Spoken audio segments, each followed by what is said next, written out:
కార్యక్రమానికి విచ్చేసిన గౌరవనీయులు సికింద్రాబాద్ ఆర్డీ గారు సాయిరాం గారికి, అదే మాదిరిగా ఇన్ని సంవత్సరాలు ప్రభుత్వంలో రంగం నుండి ప్రజలకు అనేక సేవలు అందించి ప్రతి పేదవానికి అందుబాటులో ఉండి, ఎవరైనా ఫస్ట్ టైం ఎమ్మెల్యే అయితే సిస్టమ్ గురించి అవగాహన ఉండదు.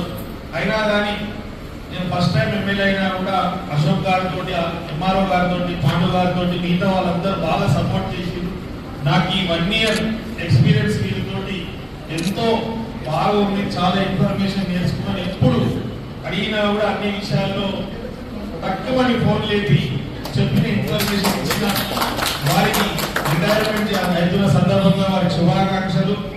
ఏ విధంగా ఇన్ని సంవత్సరాలు ప్రజా జీవితంలో ప్రజలకు ఇవన్నీ మేమైనా రెవెన్యూ డిపార్ట్మెంట్ అయినా కూడా ప్రజలకు మేము ఎలక్షన్ కి 5 years ఒకసారి వస్తాము. మళ్ళీ మా పార్టీని కావచ్చు, మమ్మల్ని కావచ్చు, ఇష్టపడితే ప్రజలు మళ్ళీ అవకాశం వస్తుంది.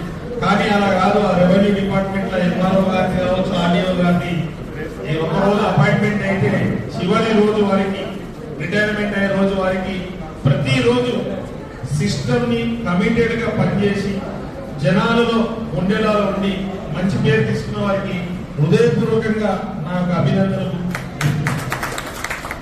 ఏ మాదిరిగా అయితే ఈ రిటైర్మెంట్ దాకా బ్రహ్మాండంగా గడిపారో అదే మాదిరిగా ఇప్పటి నుంచి ఫ్యామిలీ లైఫ్, రిటైర్మెంట్ లైఫ్ కూడా ఆ భగవంతుని ఆశీర్వాదంతో వీరికి మంచి ఆయు ఆరోగ్యాలతో పాటు మంచి కుటుంబంలో సంతోషం.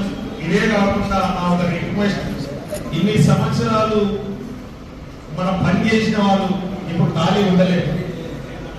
31 years సర్వీస్ చేసినారు. ఖాళీ ఉండడం కష్టం కాబట్టి సొసైటీకి యూస్ఫుల్ మీరు ఇదే మాదిరిగా ఏదైనా కంటిన్యూ చేయాలని కోరుకుంటూ, మీకు ఎక్కడైనా స్కోప్ ఉంది, ఛాన్స్ ఉందంటే నేను గవర్నమెంట్ తోటి మాట్లాడి మీకు ఎక్కడైనా కూడా అకామిడేషన్ ఇచ్చి మీ సర్వీసెస్ తీసుకుంటారని. ఇదే కాకుండా నా హయాంలో నా నియోజకవర్గంలో ఎవరు రిటైర్మెంట్ అయినా ఏ గవర్నమెంట్ ఆఫీసర్స్ కి ఏం అవసరం ఉన్నా నేను గవర్నమెంట్ ముఖ్యమంత్రి గారితో, సంబంధిత మంత్రులతో మాట్లాడి మీకు రావాల్సిన బెనిఫిట్స్ అన్ని తొందరగా వస్తానని కూడా చూస్తానని కూడా సభాముఖంగా ఈ ఒక మంచి కార్యక్రమంలో భాగస్వామ్యమై మంచి రిలేషన్ ఉన్నందుకు ఇక్కడ పార్టిసిపేట్ అయిన సంతోషం తెలుపుతూ, ఇదే మాదిరిగా ఎప్పటికీ మన రిలేషన్ ఉంటుందని కూడా తెలుపుతూ అందరితో సెలవు. Thank you. ఆనంద్ నాయక్ గారు కూడా మాకు బాగా సపోర్ట్ చేశారు. ఇంకా కూడా వారి మీద కూడా బాధ్యత ఏంటంటే ఇప్పుడు ముఖ్యంగా మీరు కూడా ఇక్కడ ఎవరైనా ఒక అఫీషియల్స్ ని అపాయింట్ చేయాల్సిందిగా కోరుతున్నాను. ఎందుకంటే ఇప్పుడు మన సిక్ విలేజ్ డబుల్ బెడ్రూమ్ మట్కోట ఏదైతే ఉందో దాన్ని కూడా కంప్లీట్ చేయాల్సిన అవసరం ఉంది.